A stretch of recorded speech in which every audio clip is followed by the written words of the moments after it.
like to start by asking you to introduce yourself very quickly. Usually in the sessions I introduce the panels, but I think you can introduce yourself very quickly, and maybe please don't repeat something that Chai-Ping has already said. So maybe tell us something very interesting that even Chai-Ping does not know how you do. Yeah, and again, in few words, what does the theme "Balance for Better"? What does it mean to you? So, because we have only one mic, so I will pass it through. So, Elizabeth, I'll start with you. I should have said that. Well, you sat now here, so... Right. I want to follow up on your story, because my husband and I were traveling, and somehow, you know your husband and wife, and you know those two seats are yours, and so we must have sat at seats that were for the other person. And so the... do you call her cabin crew or air hostess, depending on your age, came up and said, depending on your age, said to my husband, Dr. Lee, what would you like some champagne? He says, yes, Dr. Lee would like some champagne. And so she probably hands it to him. And he hands it to me, and she was all surprised, and then she said, and I instead would like water. So we have the same issue, where every time when I'm traveling with him, they will take one look at me, even when I'm on the right seat, and then address him as Dr. Lee rather than me. So, yes. That's me, Elizabeth Lee. So now I said, please don't say the doctor, because somebody will have a baby on the plane, and I don't know how to deliver baby. So what does balance for better mean to you? Oh my God, we're starting with a question. Yes, absolutely. I'm a teacher at heart, so... But it's exactly that it's about balance, it's about yin and yang, and that was my theme for International Women's Day today, and that was exactly what I said yesterday as well. You do not fight with the men, you're meant to be different. And you're supposed to be two different entities coming together to balance and for the better. Yin and yang. Great. Wonderful. Prof, the reason I didn't raise my hand just now when you asked whether the surgeon is a male or female is because I have a 16-year-old daughter doing A-level, and we have been talking about her pursuing a career in medicine. So this has always been in my mind, daughter, female, and doctor. So I planted it in my mind, and I always very gender balanced when it comes to the role. Nyon, just your neighbor, Shell Business Operation. I've been in Shell for very, very long, 27 years coming soon. Family, I have a daughter 21 years old, 16, and a son 15. Hobby, I like everything outdoor. I cannot glue to the chair and sit. Unfortunately, my role requires me to do that. And balance for better, for me, is very, very difficult. Yeah? It's a continuous journey to find balance and how we can make it better. I think both are equally challenging, and it's a changing journey. I don't think we can reach the end point. There will not be any end point because the world is changing. So I thought it's a great dialogue to look at this, because we are all into this together. Yeah? Thank you. Wonderful. Hi, my name is Chin Ching, and it's a very easy name to remember because in Italian it means cheers. So one of the things I wanted to share, which I know Chai-Ping does not know, is that Accenture is actually my ninth job. Okay, so I started my career, ended up at Accenture. I have been here been at Accenture for 14 years, but Accenture is my ninth job. So I always call myself the original Gen Y. So what does balance for better mean to you? Firstly, I believe it's all about the level playing field, not about just balance when it comes to gender mix, but also like the social economic class, and also on an individual basis, what does balance mean for yourself? Because I think what we all need to build is a sustainable balance. Thank you. So hi everyone. Nice to talk to you guys. Hi. So my name is Harsha. I'm 16. So yeah.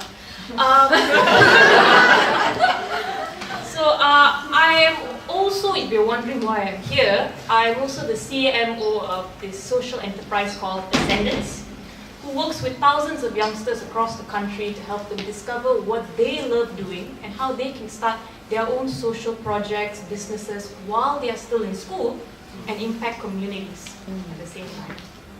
So that's what I do. And one big part of what Ascendance does is on the ground working with these kids individually and learning about their mindsets and things like that. And I really like that story that you shared at the beginning, because it reminded me of one of the very important things we teach kids. The first thing we help them learn is about their own perceptions. About how many times before we start something else or start doing something, our own mind blocks stop us from succeeding in it. And that's why I like the topic balance for better very much. Because before you can do anything, your own perceptions need to be balanced. Your own thoughts and the way you look at the world needs to be balanced. So it's not just something outward, but something that we have to work inwards. And that is something which Ascendance is doing, planting the seeds in youngsters so that they can live a balanced life.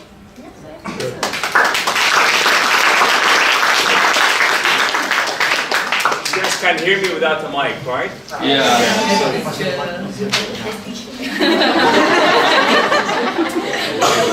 You insist. So I think that was really great, and I really like the fact that you were alluding towards other types of balances, and that is a very nice segue into our next question. Often, because this balance for better is associated with the International Women's Day, and it has that connection somehow for gender balance or gender equality. But I think you have alluded towards that it is well beyond that. It is our thoughts, it's the other things as well. So I will ask you, what would you like to see balanced, more balanced, that's beyond the gender balance, but balanced either within your own life, within your own organizations or department, and maybe even within the country, or if you are a dreamer, even the world. So I was, Elizabeth, I was planning to start from Harsha, that's why I say keep the mic there. But I think it's destiny.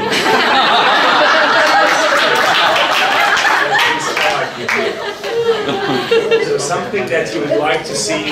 But guess what? This is going to be easier, because by the time you reach Harsha, she has to really think of something else. Okay, let's start with the organization. That's the easiest. I wish very much in my own institutions that we would have. I don't have a problem with the gender balance. You know, we all know that there may be more girls than boys. And in the case of Sunway, we are more or less 50-50. Sometimes the girls climb up to 51, 52, but it's not as bad as in the public universities. So what I strive for a lot amongst my students is for social equality. You know, to bring in, because in private education, a lot of times it's about the ones who can afford to pay the fees. So luckily for us, the founder has placed the institutions, the Sunway University, the Sunway colleges, under a foundation.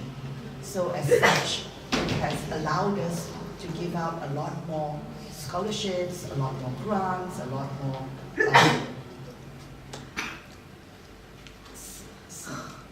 subsidies to help, basically.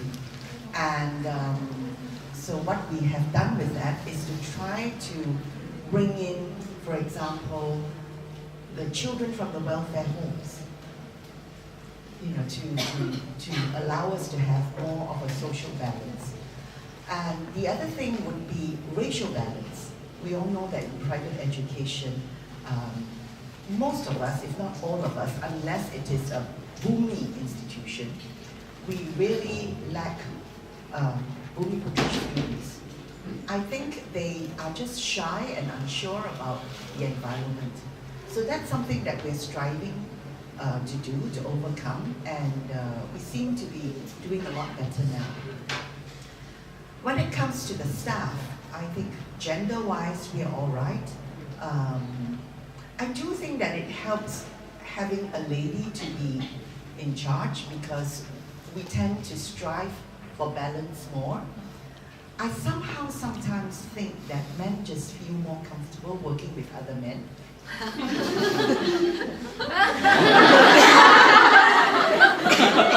seem to see that a lot more.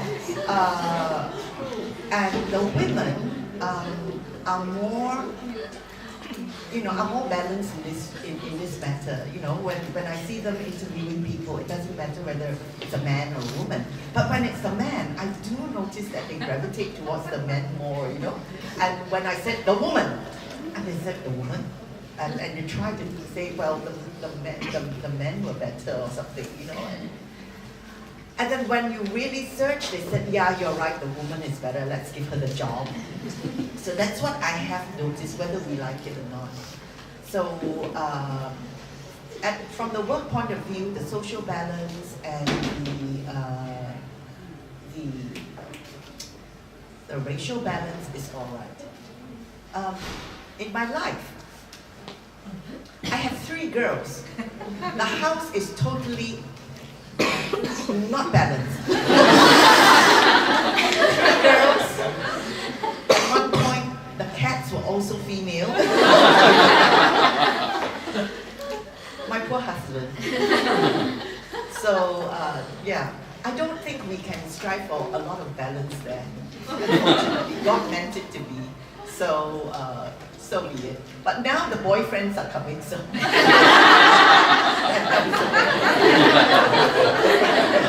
me hand the mic to you. So we go according to the sequence, huh? Yes. Jing, ready? The mic there. Maybe I won't go too far. I'll talk a bit about gender balance. It's a topic very much on my heart.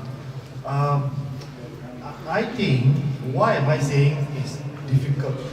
It's because, first of all, we need to stay focused and it must be relevant. If you look at the topic, gender balance has evolved over the last many years. And we cannot fight at every front. And for me, it's about gender balance at the leadership level, gender balance in the areas that matters most. Example, now we are talking about the IR4 technical areas.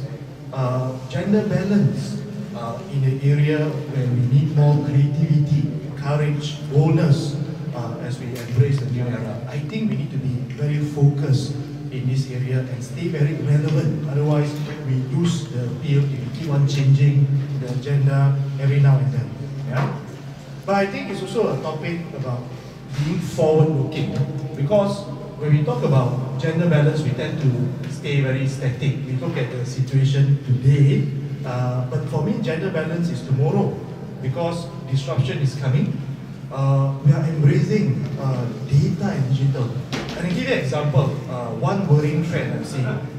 You look at us in Shell Business Operations KL next door. We have employees of 1,600 today, and 68% female. And how the disruption will hit us, you look at our operations in India. I'll give you an example. Now, India, we have the IT hub.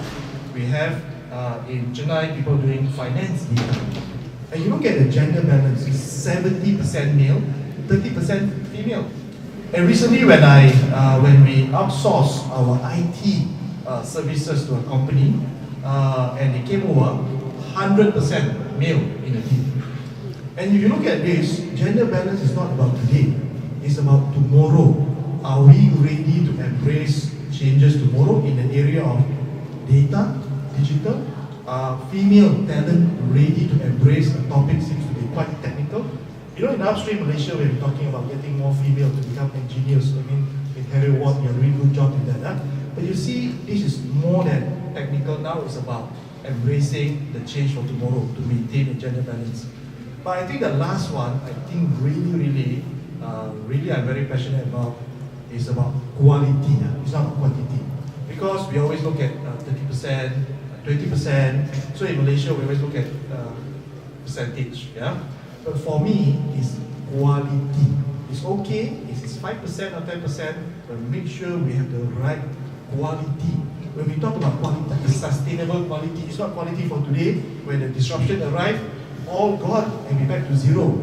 I think that's a very important journey that we need to take. That's why I was saying it's very difficult to maintain that in the ecosystem. And back to your point earlier, doctor, I need to call you doctor. Professor doctor, I feel a bit more comfortable with that. Just to say a bit about the gender balance part about male and female. I actually think the last point is, I think the female, they need to do more in the gender balance area. Contrary to whatever we are thinking.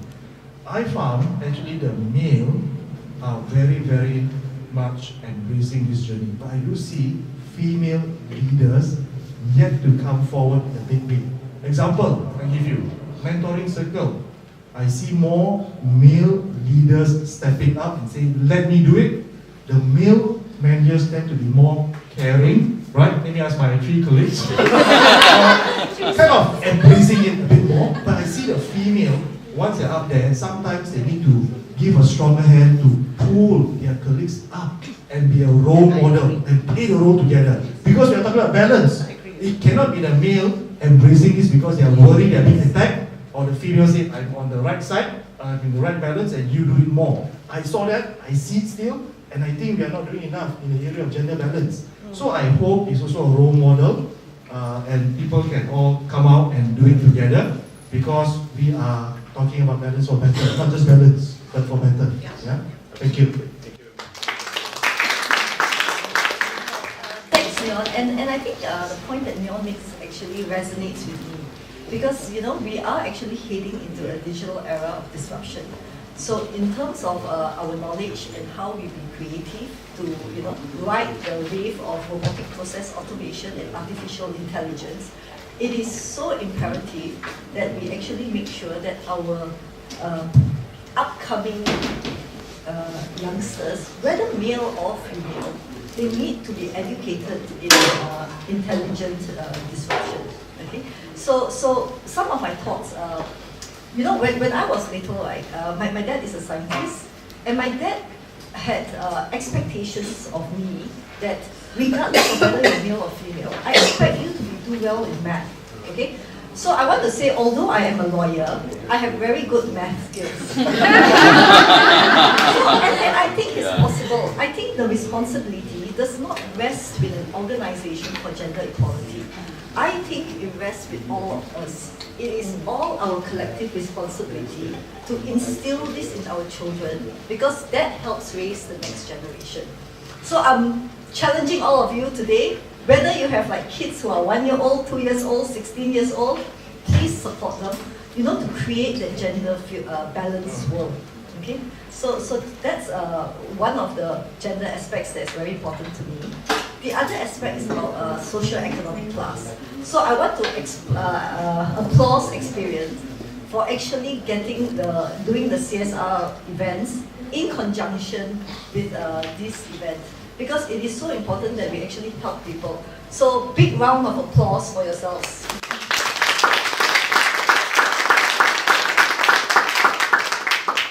And then thirdly, the other point I wanted to talk about is, I think, balance within ourselves. And that is very important. You know, some of the statistics that are coming out is showing that, you know, 1 in 4 people in the developed world, they have mental health issues. So how do we address that? We spend so much time at work. So it's just important that, you know, when you to have balance, right, and you're coming to work, we need to all put our hands up, you know, tell our bosses, tell our employers, tell our leaders, tell our teams, what makes a difference for us, So to have that courage to speak up, so that, everybody together creates the workplace. So that's another important theme with me. It's not about the leader at the top creating the workplace. It's about how we empower ourselves, feel empowered, to create that balance for yourself.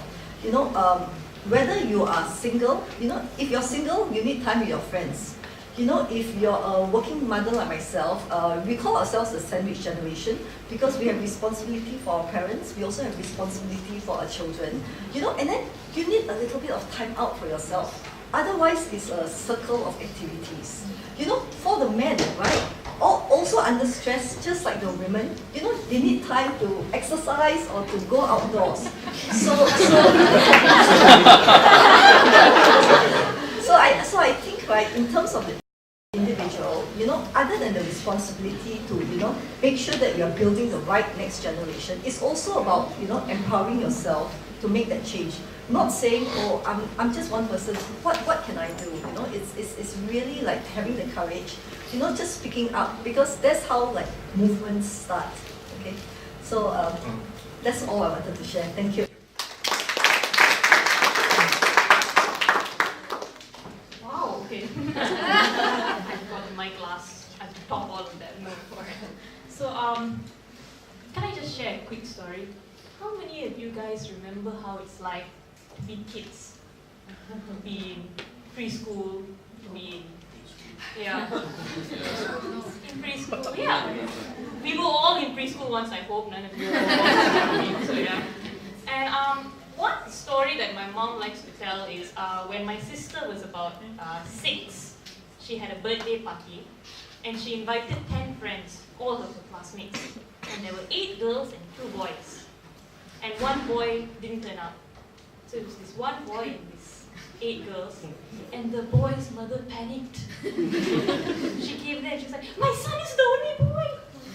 Is he going to be like bullied by these girls? What's going to happen? She's so worried. And then both of them just turned around and looked at the kids. And the kids were fine. The kids did not see gender at all. The kids were just being themselves. They're like, oh, our classmates here, yeah, another person to play with. So for them, the idea of gender did not affect their goal of having fun at all. They were just themselves. And I think growing up, one of the biggest things that happens to us is we are given a lot of restrictions in our own thoughts through the little things that happen in our lives. And we learn things like, oh, there needs to be this barrier. I can only talk to this person a certain amount of things because of their age, because of their gender, because of their race, or things like that. And I think that because of those barriers, we have unbalanced ourselves in our minds and in our societies and thus in our organizations and our families and things like that. So one of the biggest things that why I like balance for better, because it's something that applies in everything. Because you need to learn, or in a way unlearn, the things that you have been taught, or that I've been taught in a way, that make you have these perceptions in the first place. And one of the biggest ways to do that is to get people to actually experience an equal playing field, which I think is one of the reasons why, as you mentioned, Experian is doing this amazingly. They practice what they preach. They get CSI efforts, they get social enterprises to work with them. And many times, like when Chan Ping and I met at this Asian Institute of Finance, I'll just tell you the story. We were at this panel about Generation Z. So it was the future of Gen Z in the workforce. How to attract, engage, and retain. But there was only one problem. I was the only Gen Z in the whole conference. So it made me wonder, the future of my generation is being decided here. But none of us are here to help you decide what we want. And it's like that not just in age, but in everything. Many times, and my friend was saying this yesterday, she's also 16 because I go to school and have 16-year-old friends. And she was saying about this huge gender imbalance that was going on in another part of the world. And she was telling me all of the ways that we need to fix it. And I asked her, if you've never been to that part of the world, how would you know how to fix it?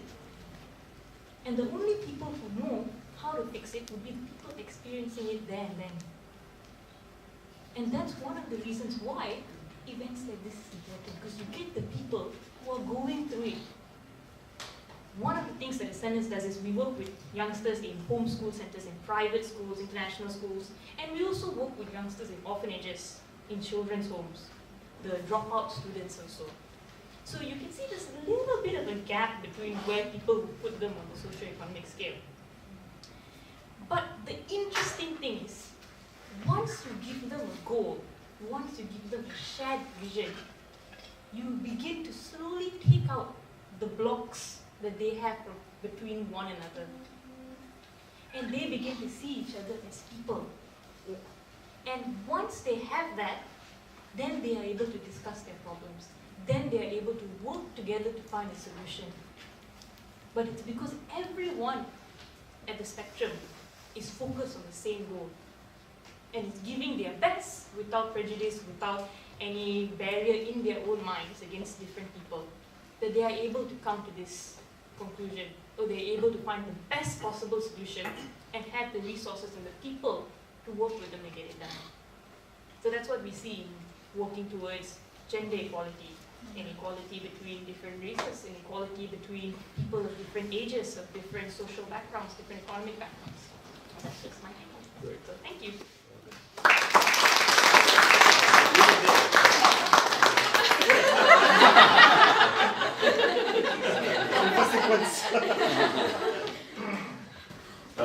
That was really good, and I really like the fact that we spoke about other forms of balance, not only the gender balance. I wanted to talk specifically about the topic of work-life balance. So this is it's very interesting for me because there are different people who have different points of view. For me, my work is my life, so I don't know how do I end work and start life, but that's my personal view. Our university, we have 5 campuses, 3 in the UK, 1 in Dubai, and 1 in Malaysia, in Putrajaya. So we operate on 8-hour times difference. So today, my last meeting is going to end at 10 p.m. if it ends on time. And it's a very important meeting. It's the university court, which is the highest body there.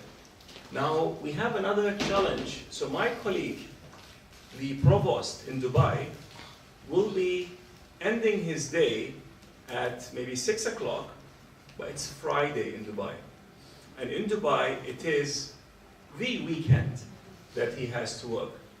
So, in a conversation with our Vice Chancellor, mainly the staff in the UK, they were telling him, look, we need work-life balance. We want you to issue a decree. There are no emails after work hours. So his answer was, work hours you mean in Dubai? What do you mean Dubai? No, in Edinburgh, work hours, we end like 5 o'clock, we don't want emails after that. So when we work in such a world, so connected, and there are really that expectation of people to reply you and be there because there could be a crisis that needs that people's response.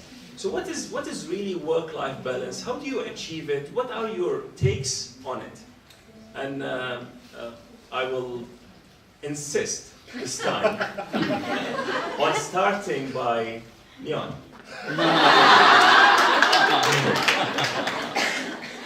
I'll give the mic here and then pass it to you. Can I say something very boldly? I don't believe in work-life balance. Yeah? We have this in our company, but I don't believe. Let me tell you why I don't believe. I believe in flexibility, I believe in agility, but I don't believe in work-life balance. Because work-life balance is so personal, it's you. Unlike the gender balance, we need to do it together, but work-life balance, you find your balance. Why am I saying this? Because at different stages of your life, you will need different kind of balance. And I think the best way, what we are doing in the company now is to tell people we give you flexibility, but please don't abuse the trust. Because different people have different needs in different stages. A young mother, a young father, a sick young child. You need some time for your hobby. Take time off to pursue your education. We have that. The MBA, we sponsor some of the part-time students to pursue their professional qualification. So it's very personal. The minute we call this a policy, that's where we make it very difficult. And this is where I think the balance will become a challenge, because we are not flexible. And you look at the workforce today, I mean, people like you, Gen Z. By the way, I also don't believe in multi-generational workforce, because I think it's very natural. Just like at home, you never tell your grandma, you're a baby boomer, my daughter's 60, you're Gen Z. Please learn to talk to each other. I tell you, your grandma characteristics and yours, you are two different generations, they will learn to talk to each other. They will all learn. Yeah?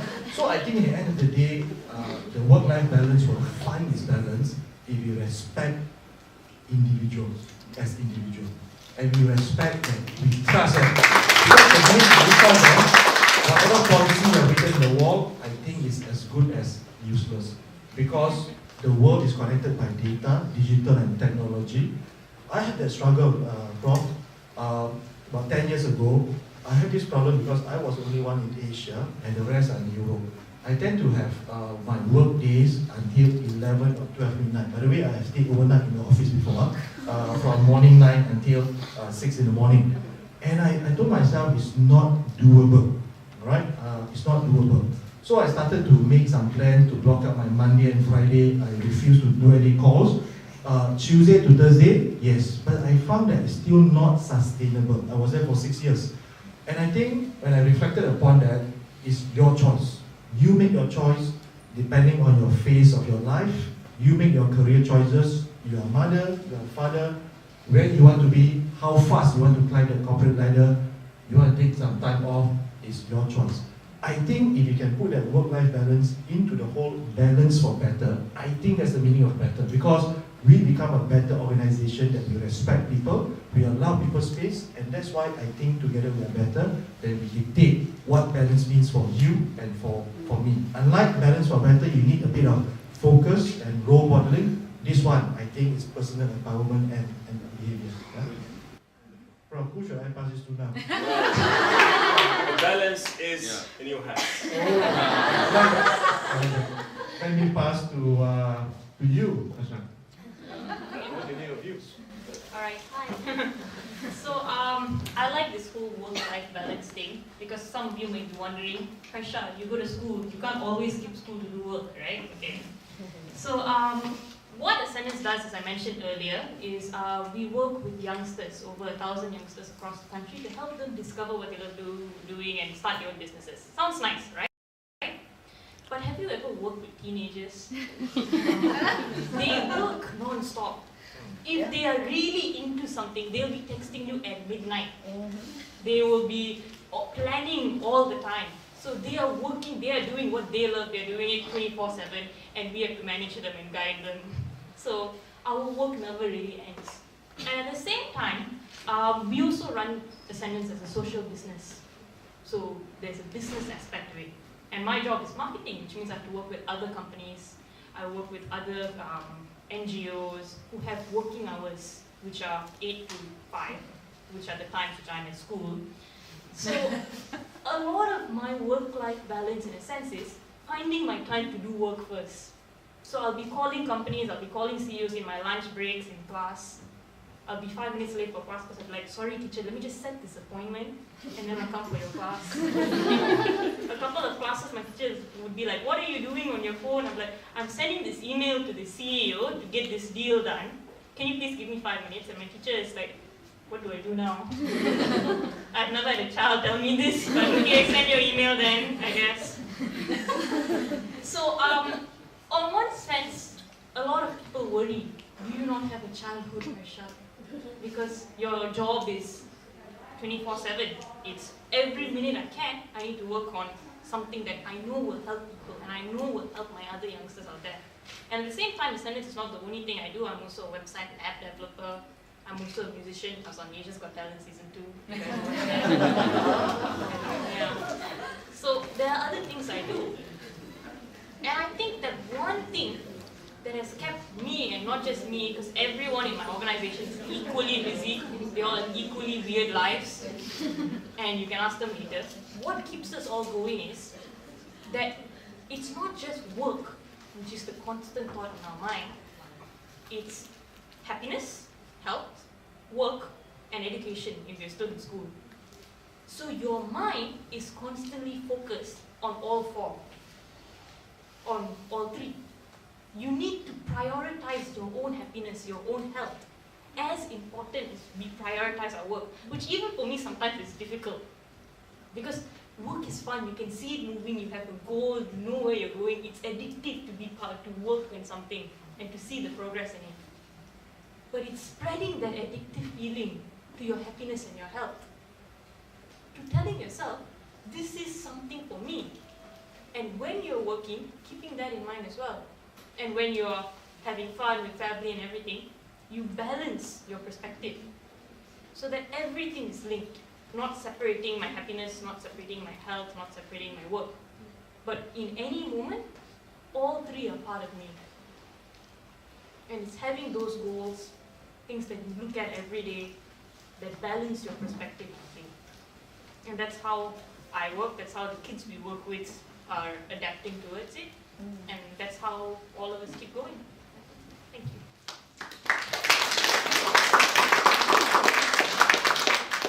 I think she really demonstrates a purpose-driven mind, so congratulations, very well done. So maybe I'll share from a different perspective as an individual.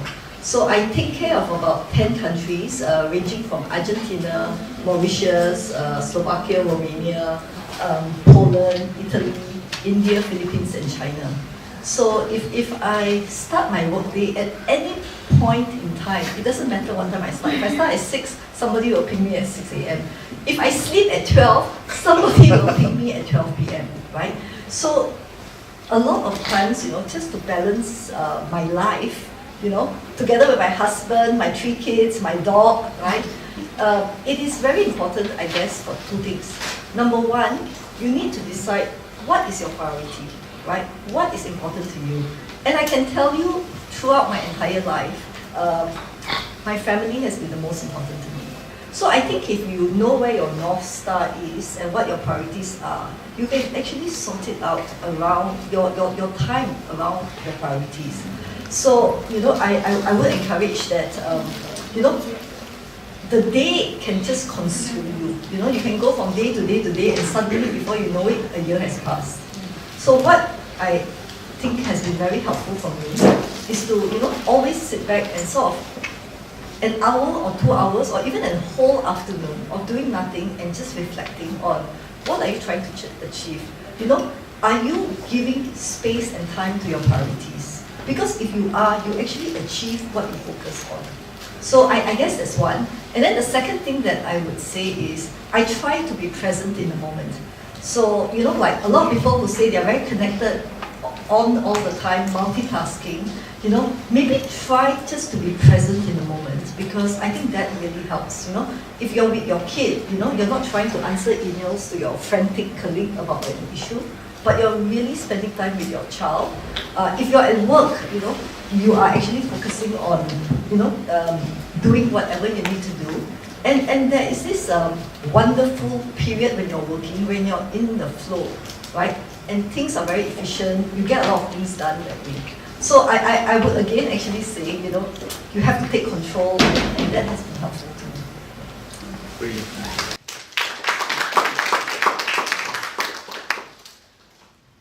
It's wonderful to hear them first and then reflect on what they say.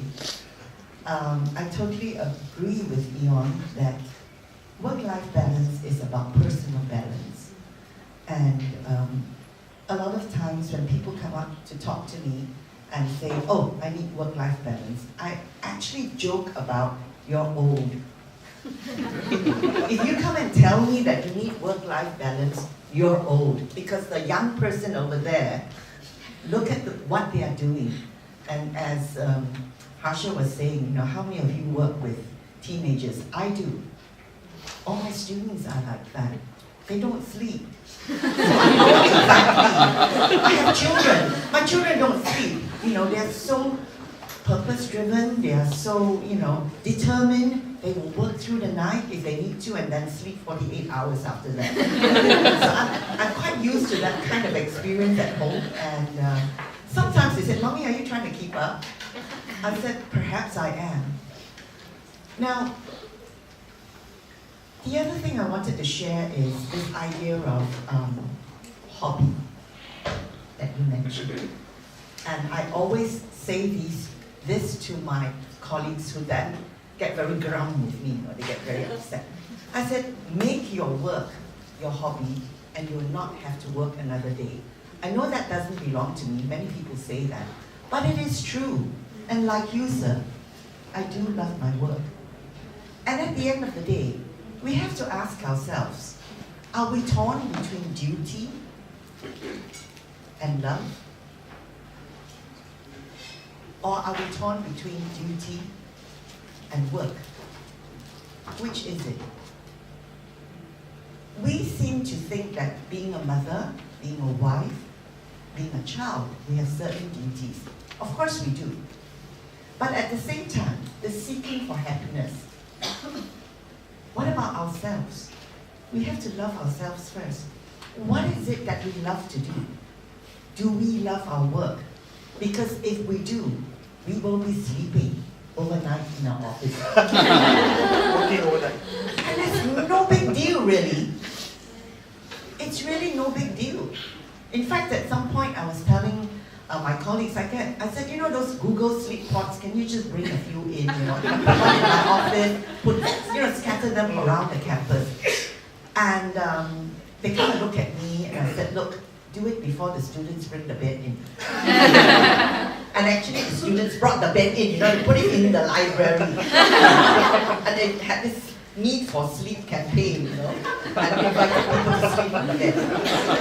So we're still looking for those Google sleep pods because they're very expensive. We're hoping that a local company will manufacture them a lot more cheaply so that we can enjoy them. Taipei, we did it. If you find them, please send them to me.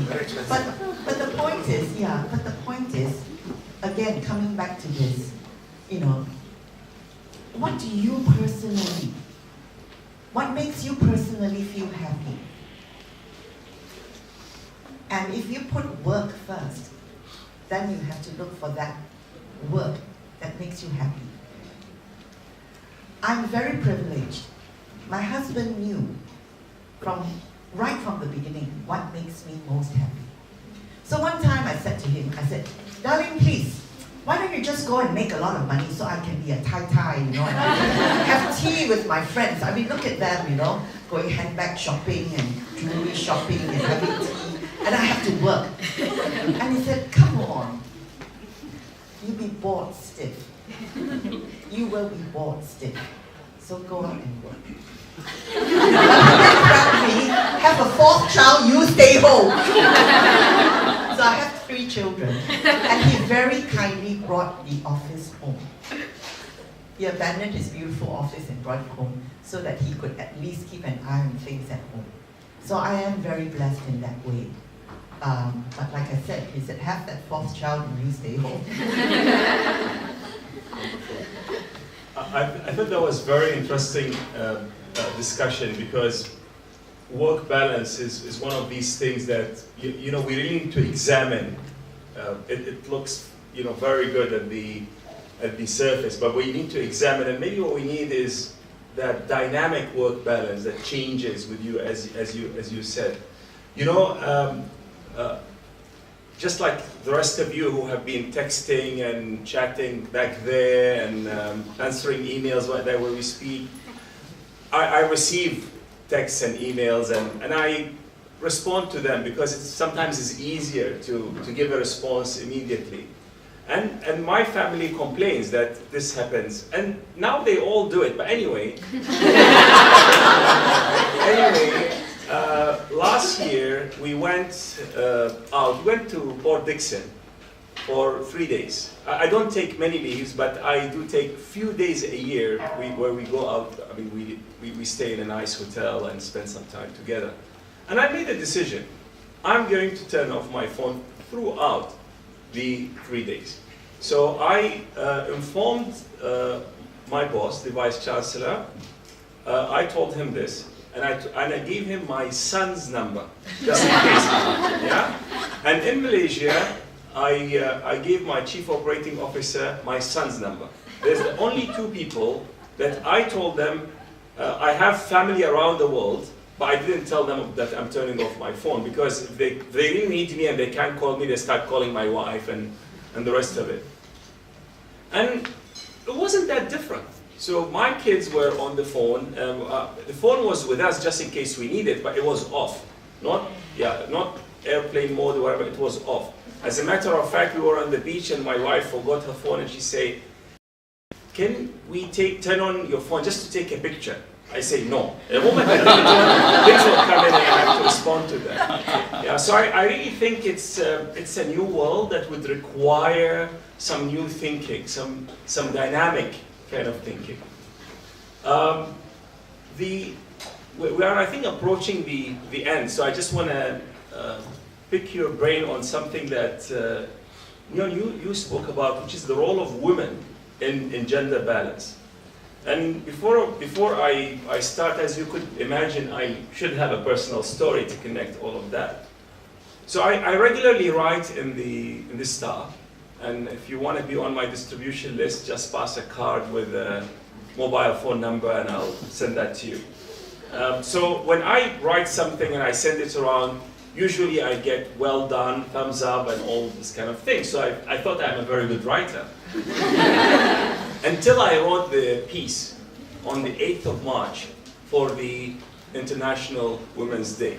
That was the most controversial piece that I've written. So the piece was very simple. I'm very proud of Heriot Watt University because probably there's something none of you know about that university. University started in 1821, and in 1869, it was the first university in the UK to admit women. You know, we take it for granted that women can go to university and can vote. But even in the UK, before Cambridge and Oxford and the rest of it, Heriot Watt decided that actually women can come and study in 1869. So I wrote about that, and I wrote about a number of scholarships that we specifically provide for women in MBA and in engineering, because this is an area that we want more women in. And I'm going to read to you a piece of a reply, verbatim, that came from a woman. She said, thanks, but I don't agree with Women's Day, and we as women don't need validation. Had 5 sexist incidents this week so far. Starting your own business as a young woman, Muslim with Arab heritage, is not the best mix in a daily battle. I'm not celebrating anything, and especially not people using it as a marketing tool all over social media. I just read everything that this woman she works in Dubai, and she sent to me. So I think the question that I would like us to probably sort of end on is to see what is the role of women, first as a role model, but also as an enabler, and how can we help more of our daughters, our sisters, our mothers to really achieve their full potential, for all of us to be happy, successful, and empowered. Elizabeth, do you mind if I start with you? Thank you. Really, if we go back to this, why don't you try to pursue happiness within yourself and what you want to do? It really is very much that, and the idea of the personal balance. I really believe that International Women's Day should be celebrated. I think that a lot of women really take time off to have children, start a family, and because of circumstances, they may not be able to continue working for a while. But if we are able to enable them to still work, then, and the mother feels comfortable doing that, then go ahead. But if the mother is very happy with baby and just wants to spend time with the baby and becomes so engrossed with the baby, so be it. Let them take the time off. And if they don't come back, and a lot of them don't, it is also all right. Why is it important for International Women's Day? I think it is important to send a message out there to say that while that's all right, we still need the women, if they feel that they would like to come back, that it is okay to come back. And we will put in place all the measures to make it easier for you to come back. I think that message has to be given. And we should encourage women whose children may not now, I wouldn't say need them so much, but maybe when you get to teenagers, Mom, please leave me alone, I really like to do more of these things on my own and discover the world on my own. Why don't you go back to work? So when that time comes, Moms, please come back to work. But when you come back to work, find something that you would like to do. Not just go back to work for the sake of working. Not necessarily to your own companies, for example. I'm saying all this because I know of a lot of women, my own contemporaries, and I struggled with that as a young mother. I have friends who say to me, "Oh, you don't love your babies? Why are you dumping them at home? Why are you dumping them with maids? Why are you dumping them with your mother or your mother-in-law? They are of a different generation, they'll teach them all the wrong things, And, you have to grapple with all this. But then, again, it was what made me happy. I know I can do so much more at work. And I just have to trust. Have to entrust somebody else with my children. I don't think they grew up any worse. I'm very proud of them. But they always knew that I would be there for them. They always knew. And I don't think it's duty, I think it's love. That when it was their concerts, when it was their important occasions, and the diary just clears, and I will be there. So they always knew that. And the children would also say, Mommy, what makes you happy? And so that has always worked very well.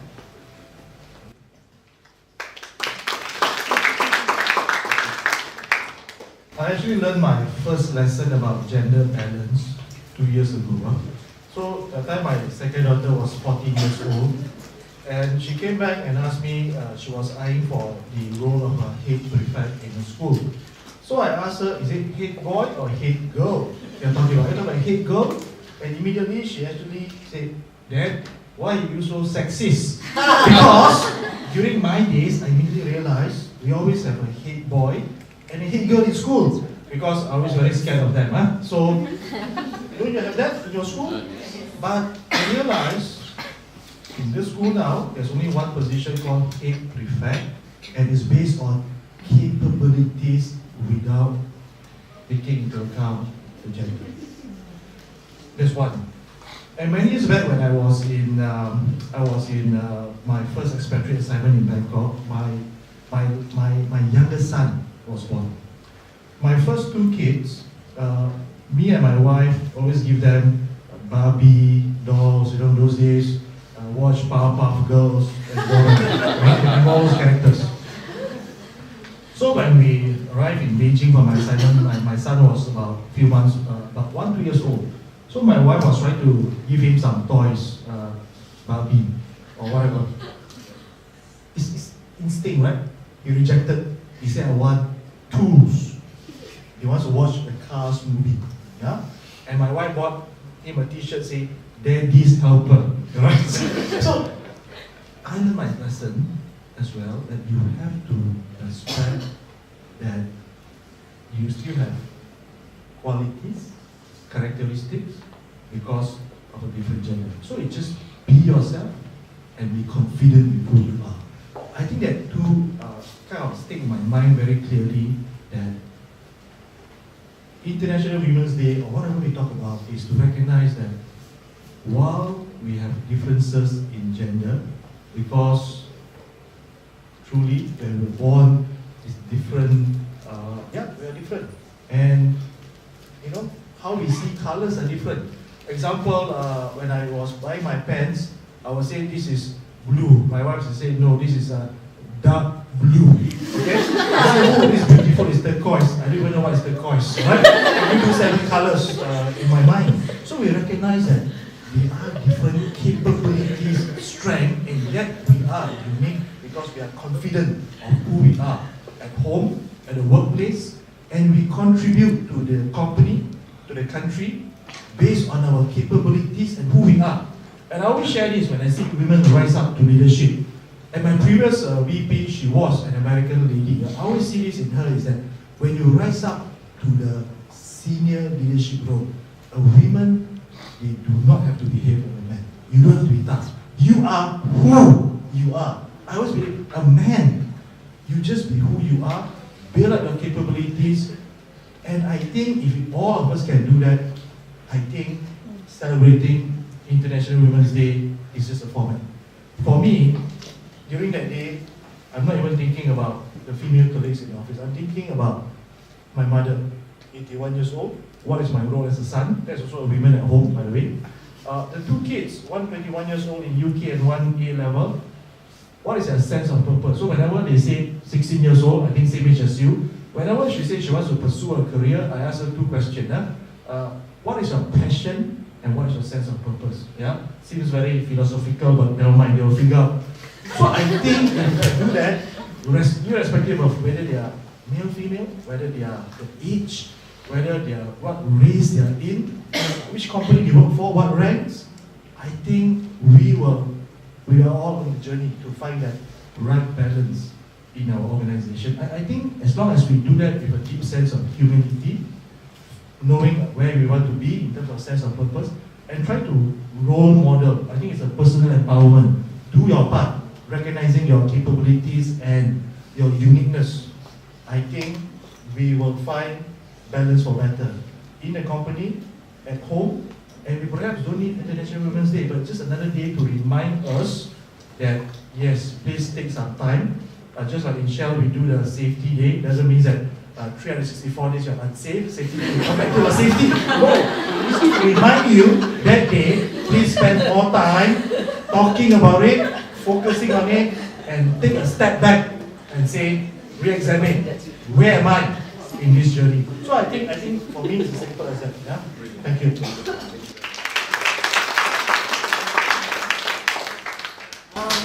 I guess International Women's Day for me is a celebration of how far women have come.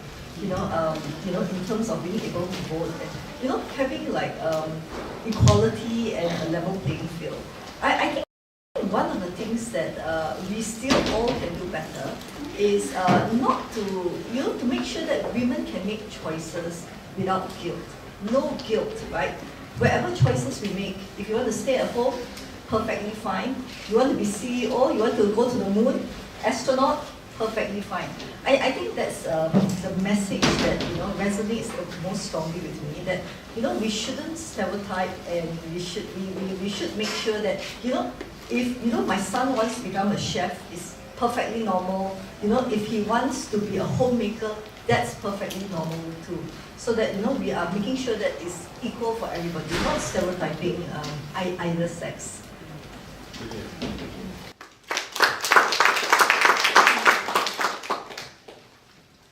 So, just to share another small story. Growing up, my mom was a single mother. She was at the same time a regional HR director for a multinational company. And a lot of times she was busy at work. And one thing that always surprised me as a kid is, at the same time she was always there. Like wherever I was. Not in a hovering helicopter kind of parent. As someone, I'll be like, oh my god, I need help, what do I do? Hey look, it's mom, okay. So she was always right there at the right place at the right time, and when I didn't need her, she just magically disappeared. So it used to make me like wonder, like, how did I feel so connected to you, even though many times you are busy at work, you do have to look after this department, you have to look after this company and everything.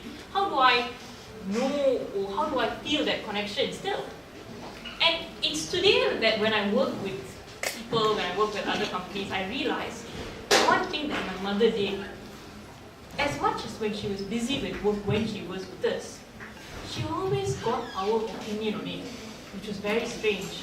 So if she had a problem going on at work and everything, or if she had something that she needed to figure out, she would, and we were demanding her attention, because when you have 2 children, they do that a lot, children do demand your attention.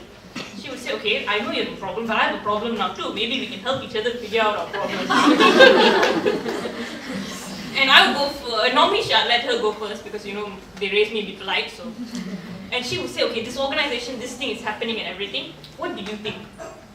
And she treated me in a way as an adult. And it gave me that space to think, what would I do? And then later I'd explain my problem in school with this kid and everything with the same equal emotion that she did. And I'd ask her as another adult to another adult, so what would you do with my trust me, stealing lunch, but yeah, same intensity, but yeah.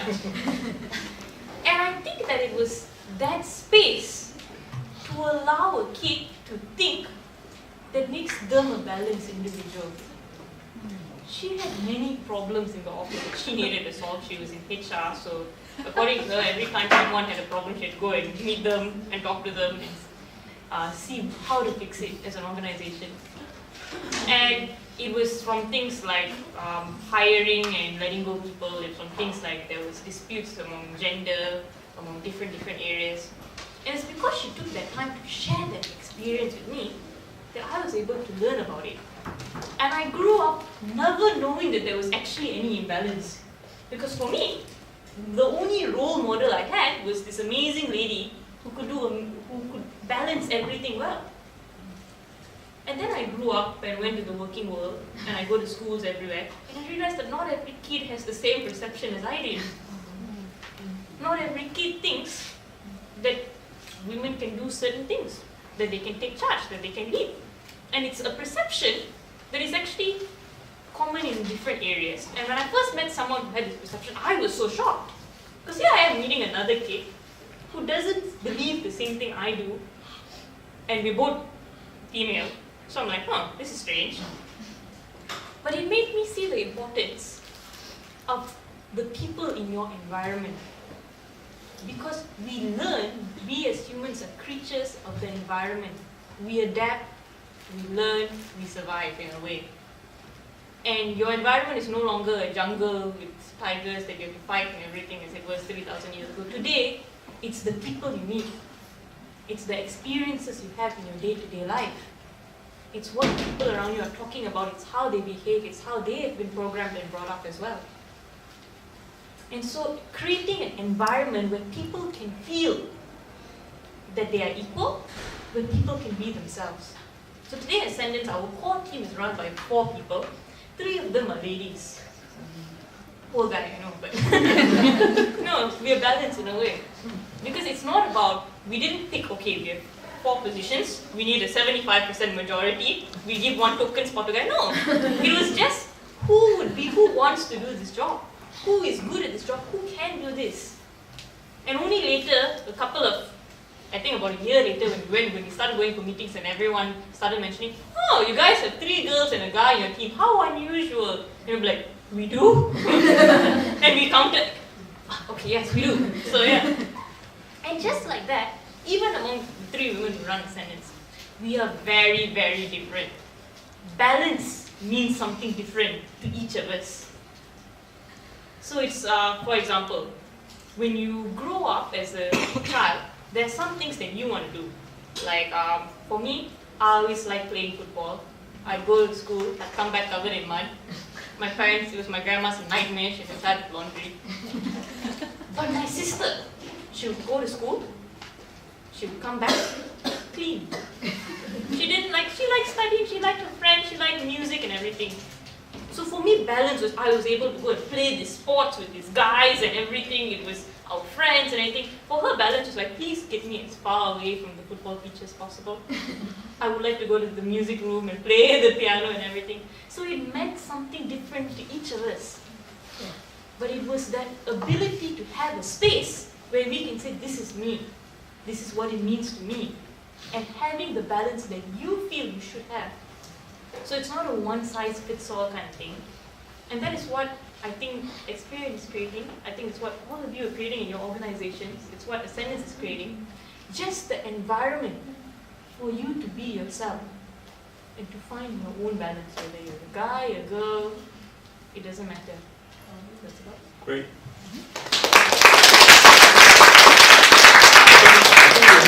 Yeah. So I'm going to end. I think we had a great session. I believe that in any encounter like this, we have two options. We can be informational, where we will pass maybe some information and knowledge that you did not know before, or we have the potential of being transformational. And transformation happens when that change of a story that we tell about teenagers or about working women or about business leaders or about academics or even about engineers. So they do have a sense of humor after all. I'm an engineer, by the way. Yeah. And I hope that you agree with me that this session was really transformational. With this, I would like to invite you to thank our panel. Thank you very much.